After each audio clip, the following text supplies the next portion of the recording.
Oi, tudo bem? Sejam todos muito bem-vindos ao canal Travando Conhecimento. Meu nome é Angela de Santana, muito prazer. E, gente, eu adoro estar aqui no canal. Se eu pudesse, eu estaria trazendo mais vídeos para você. Mas assim que posso, eu tô aqui.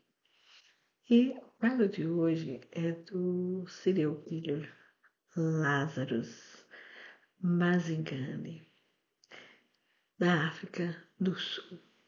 Um dos mais perigosos serial killer.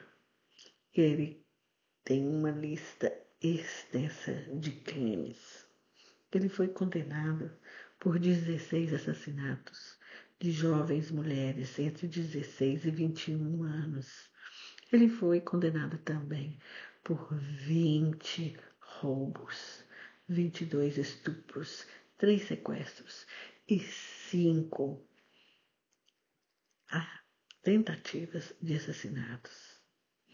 Esses crimes ocorreram entre 1995 e 1998. O Lazarus Mazingani também ficou conhecido como o serial killer de Naresk.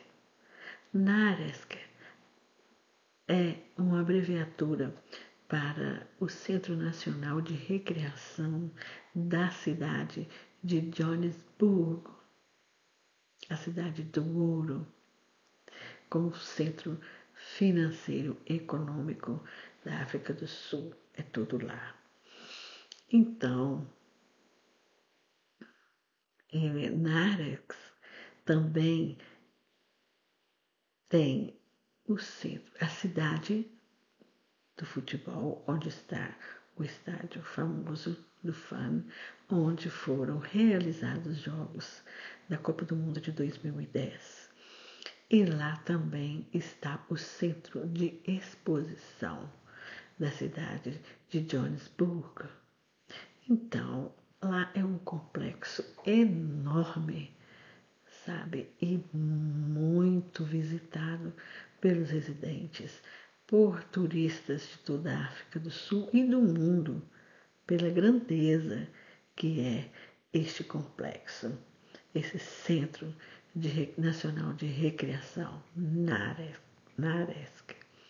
E foi em Naresk que esse serial killer, o Lazarus, agia. Sabe, não somente lá em Naresk, mas em Joanesburgo, também a cidade, porque Narex está localizada na região F, no subúrbio de Joanesburgo. Então, essa região toda do próxima ao complexo, ele atacou e assassinou muitas mulheres. Então, gente, o Lázaro Manzigani, ele nasceu em 1973, quando a mãe dele estava grávida. Ela recebeu uma sentença de 5 anos por prostituição e distribuição de drogas. Então, ela deu à luz a Lázaro na cadeia. E após ela receber a liberdade, ela se casou. Ela voltou com a distribuição de drogas e ela também se tornou uma dependente do álcool. Então, o Lázaro, ele tinha vergonha de ter nascido na cadeia, ele odiava a mãe dele. Ele foi criado pela avó, sabe? Ele estudou, ele completou, ele formou no ensino médio. E no ensino médio, na escola, ele conheceu a futura mulher dele, a futura esposa. Ele, depois do casamento, ele se tornou um homem agressivo, ele abusava fisicamente e emocionalmente da esposa dele. Ele amarrava ela na cama e obrigava ela a assistir ele praticar sexo com outras mulheres, sabe? E isso não era de vez em quando, era frequentemente. Ele, num dia de discussão que eles estavam discutindo, ele disparou vários tiros de arma de fogo contra ela. E isso desencadeou o fim do casamento deles. Ela saiu de casa, foi para a casa dos pais dela. Ele ficou enfurecido, enlouquecido, pegou o carro dele, o táxi dele, e foi para a casa dos pais dela. Chegando lá, ele raptou ela, colocou ela dentro do carro, foi para um lugar isolado, violentou ela, voltou com ela, arrancou ela de dentro do carro, jogou ela no chão, na rua, chamou a mãe dela e disse para ela: olha aqui, eu estou trazendo de volta a sua filha com aquele nome.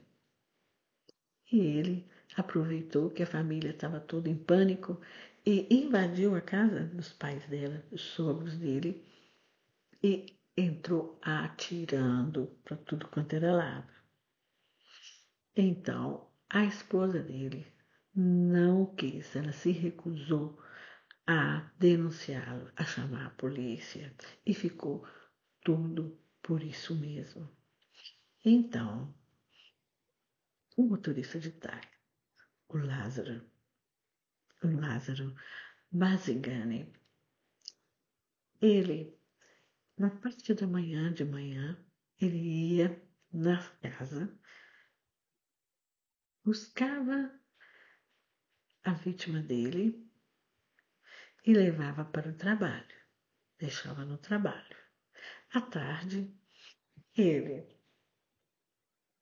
ia no trabalho, pegava a vítima e deixava ela em casa ou na escola. E assim ele agia durante mais de um mês. Buscava a vítima em casa e deixava no trabalho, do trabalho para casa. Durante esse período de um mês e pouco, ele adquiria confiança e ele escolhia a vítima dele. À tarde, no dia à tarde, ele deixava a vítima por último. Ela ficava sozinha dentro da van. Ele fazia um desvio, ia para um local isolado e chegando lá, ele arrancava a vítima dentro da van, jogava ela no chão, fazia ela ficar de bruços, estrupava ela, estrangulava ela. E ele sempre usava um objeto, uma peça íntima da própria vítima. Ele usava a calcinha, ele usava o sutiã, ele usava o cinto, ele usava a alça da bolsa da vítima. E depois que a vítima já estava sem vida, ele tirava os sapatos dela e colocava ao lado do corpo. Então, essa era como ele fazia, era a assinatura dele, tirar os sapatos e colocar do lado do corpo.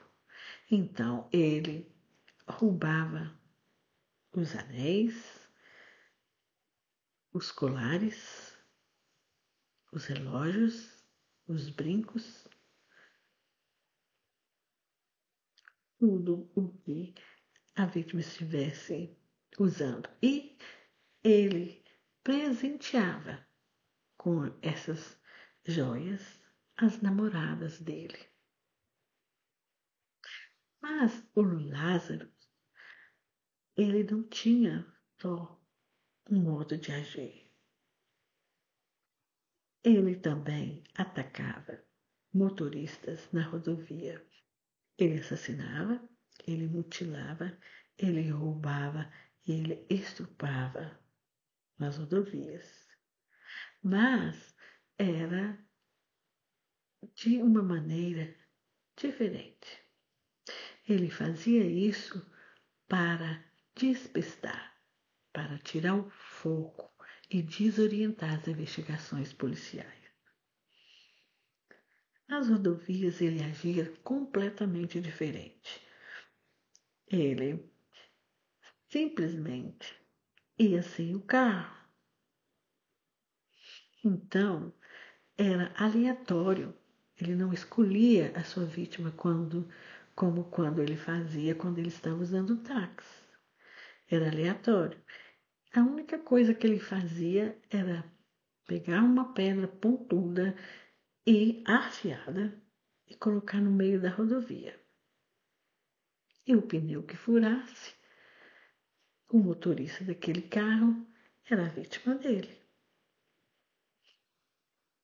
Um casal de recém-casado, começando a formar família com um bebê, estavam dirigindo na rodovia no Caminho das Pedras, quando eles estavam passando por debaixo de uma ponte. O pneu furou. Eles pararam. Então, o Lázaro atacou o marido que estava no volante, pondo ele para fora, obrigou a mulher dele, a esposa dele, a ir por banco de trás e o bebê que estava no carrinho atrás, para colocar o bebê na parte de trás da picape. E ele sentou no banco do motorista. O marido no banco do carona e a esposa no banco de trás, atrás do marido, de modo que ele sabia os movimentos dela. Então ele dirigiu com eles até um local isolado. Lá ele obrigou o marido a ficar de joelhos e estrupou a esposa dele. O bebê chorava alto, sabe, muito alto. Ele e a esposa pedia para ele preservar a vida deles, sabe, porque ele estava se preparando para tirar a vida deles. Então, o que que o Lázaro fez? Ele foi lá na picape, tirou o bebê e falou para eles, ameaçou, falou, olha, eu vou deixar vocês viver, mas se vocês me denunciarem, eu volto. Pegou a picape deles, o carro deles, e foi embora. Horas depois, eles foram encontrados na rodovia e levados à delegacia. Chegando na delegacia, eles fizeram o depoimento deles e eles falaram que tinha um outro homem à distância assistindo o que o estuprador fazia. Então, esse depoimento levou a polícia a acreditar que o assassino tinha um cúmplice. E isso levou a uma linha totalmente errada de investigação. Eles recolheram o material, a evidência, né, para laboratório, para DNA da vítima. Da vítima não, gente, desculpa, do autor. Então, era uma dificuldade que a polícia enfrentava naquela época, né, de 1995, 96, 97, 98, né? Não era normal, né, os países ter um sistema de informática, sistema de computação organizado. Na África do Sul, assim também como no Brasil nós não tínhamos, né? Não havia uma comunicação entre os departamentos de polícia. Então, era tudo descrito à caneta, à mão, tinha um bloquinho de notas, na máquina de datilografia, não tinha como você passar uma informação online, não tinha um fax, não tinha internet que se prestasse Wi-Fi nem pensar, né? Então era precário as investigações e muita informação errada que as vítimas passavam por medo ou mesmo por vergonha, né? Então tinham informações trocadas. 97. O Joaquim Ferreira estava numa rodovia dirigindo e o carro dele furou um pneu. Ele desceu para trocar o pneu e o Lázaro Mazigani aproximou e disparou vários tiros. O Joaquim Ferreira veio a falecer 4 dias depois. Isso porque só tinha ele no veículo, então ele não teve estupro, não teve roubo, que era sempre o que ele fazia. Então, ele era uma linha totalmente diferente. A polícia chegava a não levar esse crime para o lado do serial killer. A polícia pensava que era um outro criminoso que estava fazendo. Inclusive, alguns criminosos chegaram a ser presos, né, para ser investigados sobre esses crimes, essas séries de crimes que estavam ocorrendo. E teve também um casal que estava dirigindo na rodovia N1 e era o Gert e sua esposa Elise. A Elise, gente, era cadeirante. O Gert com 66 anos de idade e a Elise com 62 anos de idade. Então, quando eles dirigiam e chegaram a um determinado ponto, o pneu do carro furou. Então, o Gert desceu do carro para trocar o pneu. Ele levou o carro para o acostamento e estava lá, começando a trocar o pneu, quando o Lázaro Mazigani aproximou dele. Ele foi caminhando até o veículo e ele se ofereceu para ajudar a trocar o pneu. Aí o gente falou: não, muito obrigado, eu não preciso, eu já estou terminando aqui, sabe? O Lázaro não gostou nada disso, sabe? Ele ficou ali, começou a ameaçar o Gert. Então, ele pegou a chave dele, a chave do carro dele, e começou a falar, ameaçando o Gert. O Gert, entrou para dentro do carro. O que o Lázaro fez? Ele disparou vários tiros no Gert. E ele tirou a vida dele, sabe? Ele faleceu ali, naquele lugar. Então, ele entrou para o carro, tomou o lado do motorista e foi. Dirigiu, afastou daquele lugar. Chegando na beira da estrada, ele desfez do corpo do Gert e continuou dirigindo, procurando um lugar para ele, um lugar isolado. Então, ele avistou uma plantação de milho, um milharal.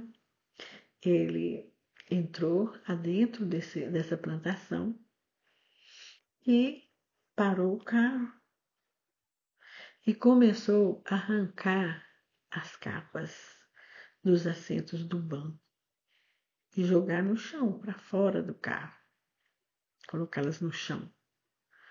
Depois que ele fez isso, ele arrancou a Elise de dentro do carro e colocou ela em cima dessas capas e já estava preparando para estrupá-la. E ela estava tentando convencê-lo a não fazer aquilo com ela. E ela conseguiu convencê-lo a não estrupá-la. Então, ele pegou a cadeira de rodas dela e o carro e foi embora e deixou ela lá. Ela ficou por mais de 20 horas ali no milharal, até um tratorista que trabalhava na plantação escutou ela chorando. Ela estava desidratada, ela estava desorientada, traumatizada. Ela não teve condições de prestar depoimento, de ajudar a polícia imediatamente. Levou algum tempo para ela poder conseguir falar. Então, a polícia não tinha como fazer os links. E foi isso que foi o que aconteceu, foi que a imprensa, a mídia, fez esses links, sabe? Dos crimes nas rodovias com os crimes das mulheres que eram encontradas. E os psicólogos forenses fizeram 2 psicólogos, incluindo Mickey Pistorius, um renomado psicólogo africano, uma sumidade em psicologia. Eles fizeram o perfil do assassino. Então, eles declararam que o assassino era um homem com idade entre 20 anos para 30.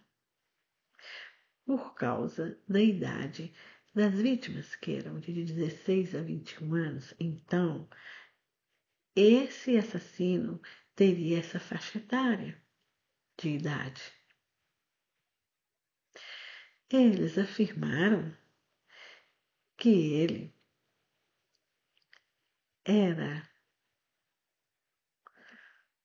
um rapaz, ele era um homem atrativo, carismático, sociável e que ele tinha uma personalidade que atraía as mulheres da classe média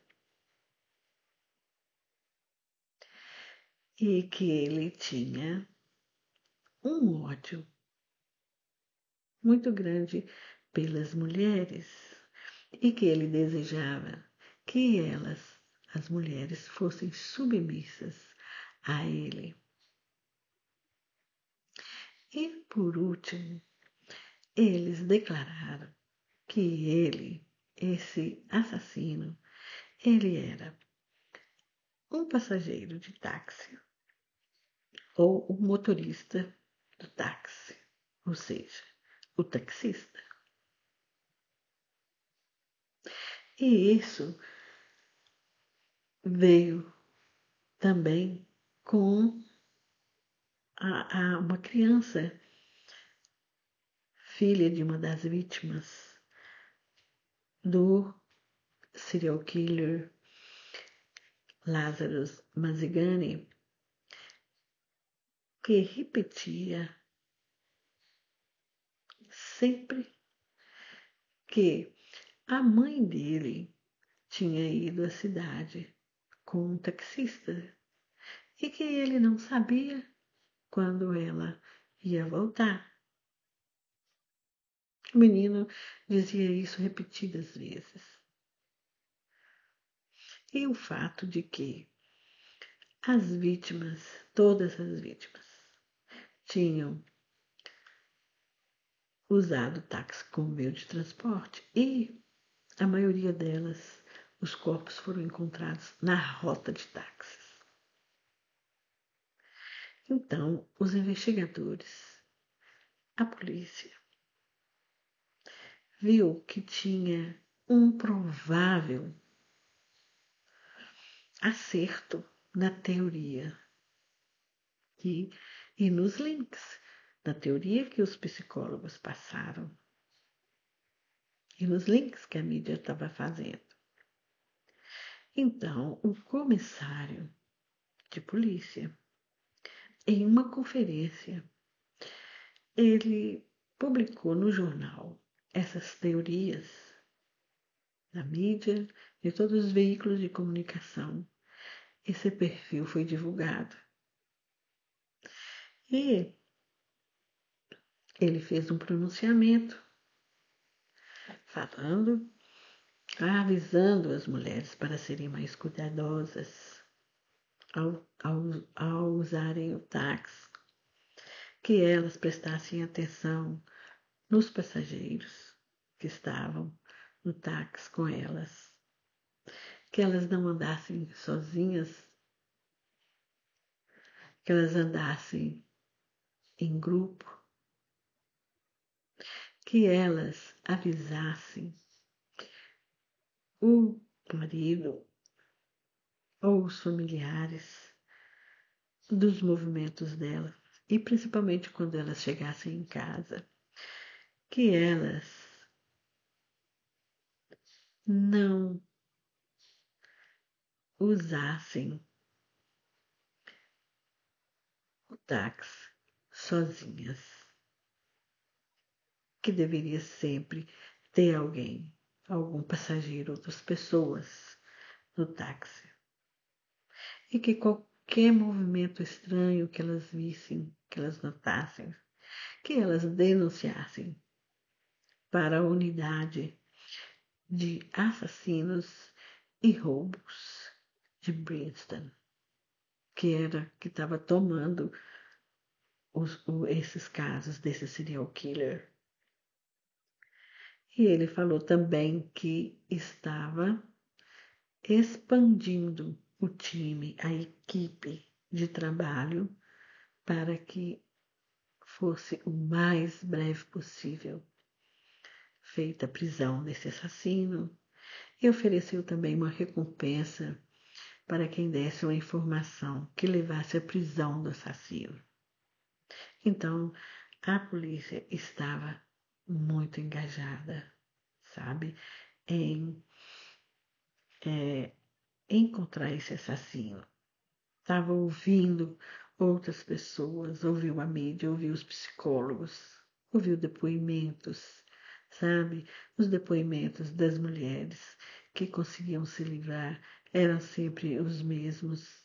Alguns não levavam a lugar nenhum, sempre falava que ele tinha uma voz suave, que ele era baixo, sabe? Porque as pessoas, quando acontece uma situação de pressão, de alta pressão, elas não conseguem gravar, memorizar todo o processo, tudo que ela viveu. Então, foi muito bem recebido esses avisos que foi feito pelo comissário. E quando foi em 2000, uma mulher estava dirigindo na rodovia quando o pneu do carro dela furou. Ela desceu e estava falando com um amigo dela, pedindo ajuda para ele. Quando ela foi atacada e dominada por Lázaro Mazigani, ele a estuprou, mas ela conseguiu escapar dele. E essa mulher, ela ajudou a polícia a identificar o Lázaro. E a polícia ficou hábil para prendê-lo, porque ali ela tinha tudo o que ela precisava para isso. Então ele foi preso. Ele foi preso, teve o julgamento dele, ele foi condenado e foi sentenciado a 35 anos de cadeia. Só que ele foi sentenciado por aquele crime. Até aí não tinha, ninguém tinha feito link, ninguém tinha, feito nada. Ele estava preso por aquele crime. Então foi quando o detetive principal do caso, em Naresk, Pietri Bilivet, ele ficou sabendo meses depois, hein, gente? Meses depois. Ele ficou sabendo dos crimes do Lázaro. Aí ele foi ver os crimes e ele encontrou similaridades com o serial killer de Naresk.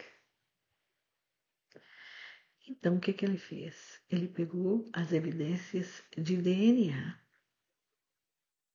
que tinha e viajou. Foi para Vitória, a cidade administrativa, onde está localizado o laboratório forense de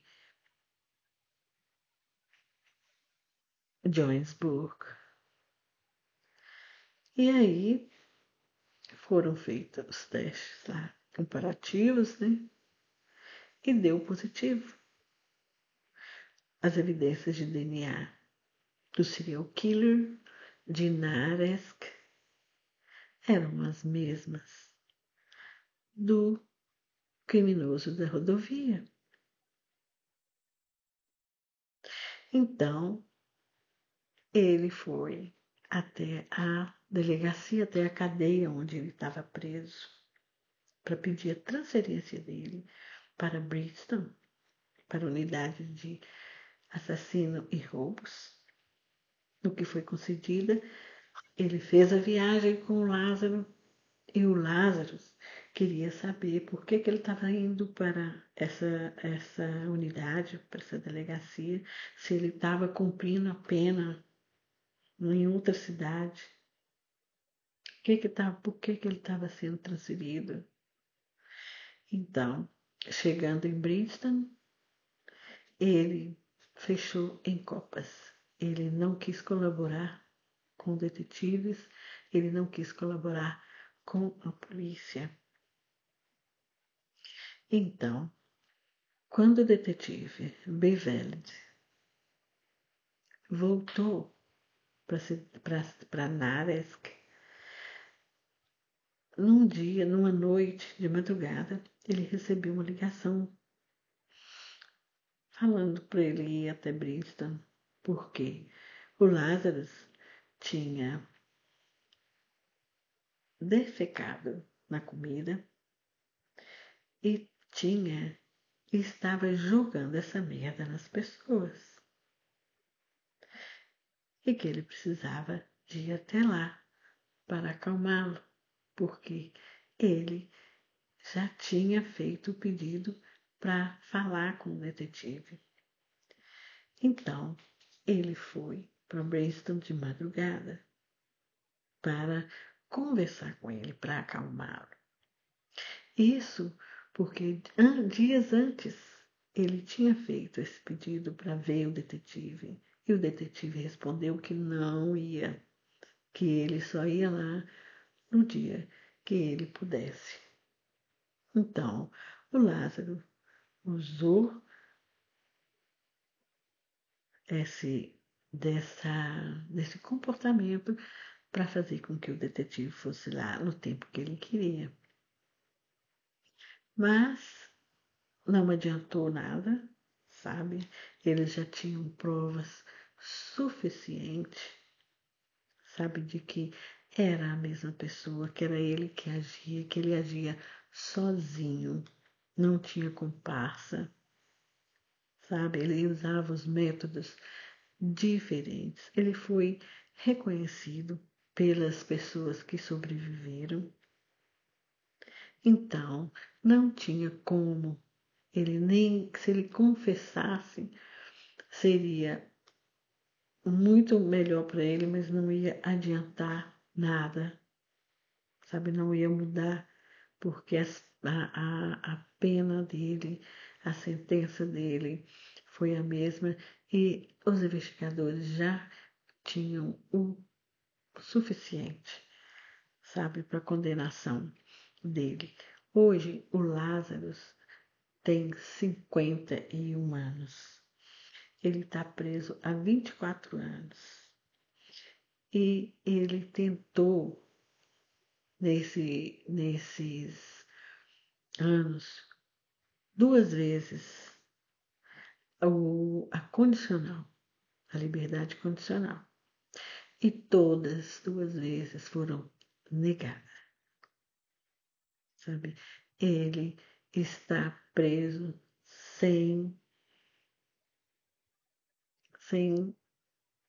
liberdade condicional em tempo algum. Ele pode até tentar, mas será negado, né? Então, gente, se inscreva no canal, toca no sininho, deixa seu like, comenta, compartilha, participa do canal e esteja salvo, se cuide, preste atenção nas pessoas, né? Esses casos criminais, eles sempre trazem alertas, sempre, sabe, de tudo, sabe, pra gente. Então é isso aí, fiquem alertas. Muito obrigada por assistir e até o próximo vídeo. Tchau, tchau.